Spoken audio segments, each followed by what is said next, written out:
Hello and welcome to the official Northampton Falcons podcast. I am your host Dan Moore and I am joined with Ryan O'Sullivan. Great to be here today, thank you. Jess Andrews. Hello. And Bradley Asamoah Mensah. Hello. How are we doing, guys? I'm good. I'm alright. Yeah, alright, Yeah, good. not bad. How have we all found covering Northampton Falcons basketball team? Oh, it's been hard. I mean, it's a new sport. I don't think any of us have tried before. So, yeah, it was interesting to cover the games at such a fast pace. Yeah, I think with the starts of the games as well, like starting late on a Monday, not the greatest times. Yeah, it's been difficult. Also, the fact that it's not properly like covered by a body or a media, like the YBL isn't the biggest thing. Like I think that's been also hard for us. Yeah, I agree. I think it's obviously all of us have got backgrounds in different sports, like me and Bradley and Ryan, football, Jess in a bit of volleyball. Having to adapt to a new sport is a tricky thing to do, and I think we've definitely chucked ourselves in the deep end and definitely found out the hard way. Yeah, definitely. Yeah, I mean, with the rules, there are so many rules that I didn't clock onto. It's like one of the first games that we went to, I believe it was a pre-season first team versus second team, Yes, yeah. and there was a technical foul given, and I never knew that a technical foul was a thing. There was a foul committed at one end of the court and they go and shoot at the other end. Yeah. It was quite confusing, but you know, when you pick up on these things, you know, it makes you interested more in the sport, and it's like one after the other, and then you actually get really involved in it. Yeah. Like, I've been doing a lot of research now, Exactly. like after a big game, like in the NBA. They play for this team. Exactly. And I think the draft as well. Like, Crazy. I thought that was confusing it's because crazy to get to, with it's football crazy. you have like a massive transfer window, but like it's completely different, but it still works and it's still good. What are your Yeah. guys' thoughts? I mean, for me, the only exposure I had to basketball before this was like one NBA game I've watched, and then the games. Like I used to, like NBA 2K is the only way I've known about basketball. So like some of the things I knew before, but watching a full game as well, there's a lot of things that you don't pick up on. It's really weird to get to grips with it. Yeah, no, it's the same as Brad. I mean, I have never watched a full game before. It was always just like, hearing about the NBA and everything. Never watched a full game, and only having like the basic knowledge that you do in sports and like PE in school. But that's about it, if I'm honest. Yeah.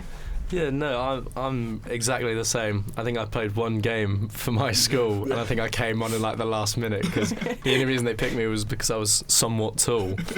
But it makes you realise that you think, basketball, you got to be like really, really tall to do this, but you don't. Mm. You know, there's so many positions for like a lot of different people. Exactly. Yeah. Like it varies, and it works really well. If you have a team that's like the Falcons, if you have a team that varies in what people are capable of doing, it works well, as we saw the first team's win against Mega Care Pythons with that last What a game second that was, yeah. winner. Yeah. What a game that was. And even like reporting on that, I thought, like, why am I so invested in this? Because I thought, it's just another week, we'll turn up to the game, and It was a constant, they just scored. Back and forth. Yeah, they just got points, and again, yeah. And ending it 70-68 in the last second in the final quarter. Absolutely insane. But I caught myself so many times going, come on, Falcons. Really? Yeah, exactly, because you get so involved because it is a great sport. Yeah. And I think that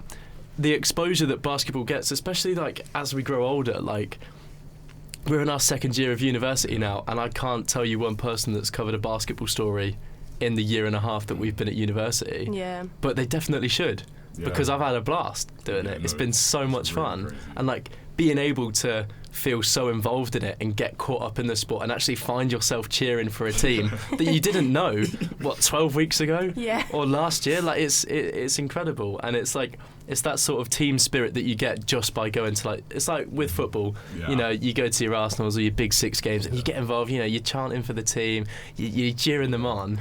I found myself doing that at Moulton School. I thought it was great. And you actually feel a part of it because the YBL isn't a massive league. Yeah. You know, you're not going to get 200 odd fans come to each game. But the most you get is us three on the bench. yeah, exactly.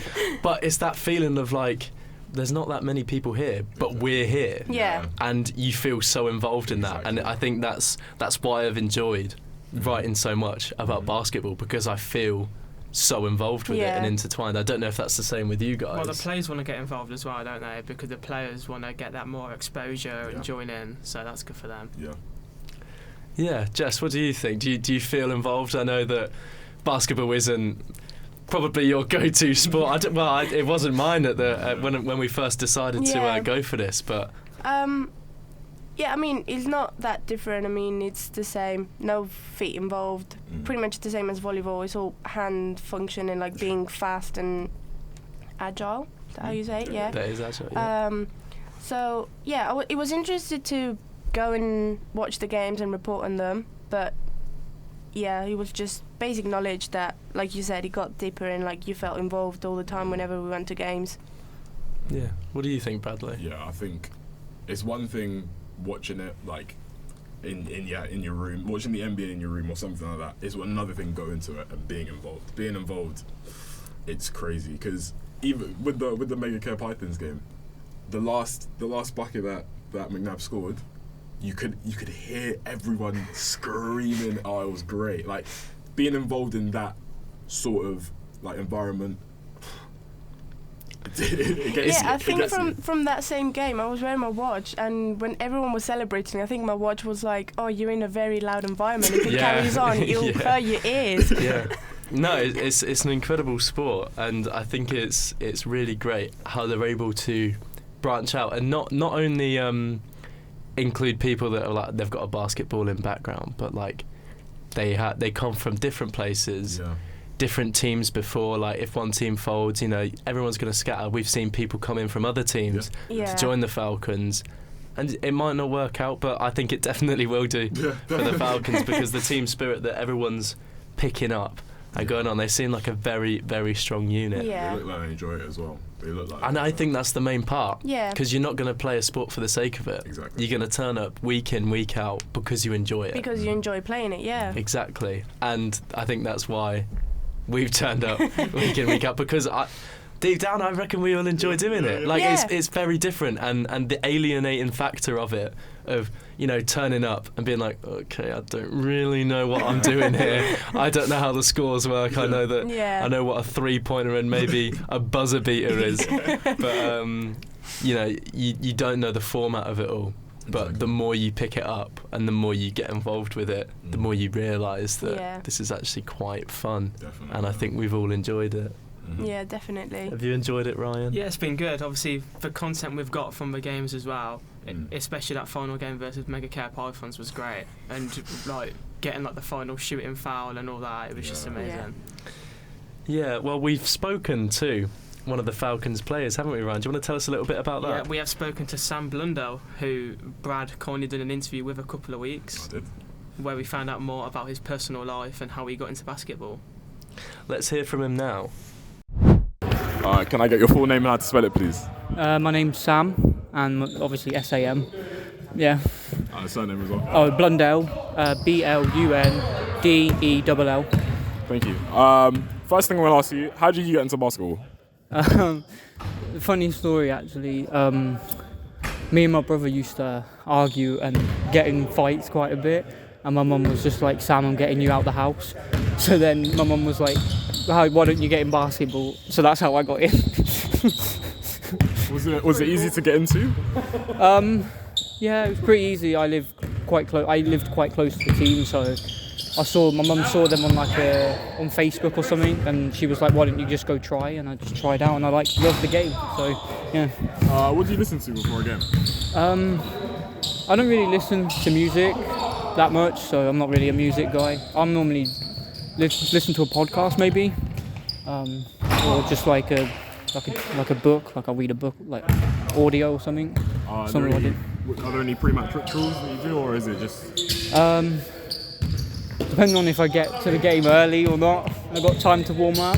I'll do some stretches. I'll do maybe a couple suicides, because I'm crazy like that. you either love it or you hate it. I do that, and then once I've stretched and done all that, I'll just maybe take some free throws, just get my shots up, and then I'll get into the warm and training all game. Are there any NBA stars that have inspired like the way you play? I used to watch, Dirk Nowitzki. I used to watch him, and when I would play like street ball, so I'd play at the park or something, I used to do his like fadeaway. So, but I would say right now my favourite player is Luka. But I base my game off of Dirk. Okay. Is there any reason behind the number that you wear on court? My reasoning is a bit personal, but I'll say it anyway. So my number's 11, and the reason why I wear that is because when I turned 11, I had surgery, and that was basically the first year where I wasn't having seizures anymore. So that's why I wear 11, because that's how old I was. What do you think your best moment is on the court? That's tough. I haven't really played that much, but my best moment is when I played against my old team, and I got a couple steals on them, and I got a couple blocks on one of the players that I used to not like and not get along with. So blocking him was pretty nice. If not, I would say one of my buzzer beaters I got. So it wasn't a game winner, but I'll take a buzzer beater any day. Finally, are there any other sports that you play around? I do quite a bit of running. Used to play football, but don't play that anymore. Wish I did. I do swimming quite a bit. Basketball's like my main sport, but I would say running is a second. Thank you. That's all right. So much. Well, Bradley, what was it like to be able to have a personal chat? It's not just a regular interview that you had with Sam, but a really meaningful and personal interview from a really nice guy. How did that come across for you? What was that like leading that interview? I mean, you don't expect it, obviously. Like the backstories of all these players, you don't know. Like these aren't the top of the NBA world players or the stars of the NBA or whatever. Like these are just people, really. Yeah, and I think that really puts into perspective that being part of a sports team isn't just the fact that you can play the sport, it's being part of an additional family. Exactly. It's it's you've got teammates that you can go to for support, or if you come from a really like harsh background or you're struggling, it's a way of escaping, which is what I've found with reporting for basketball.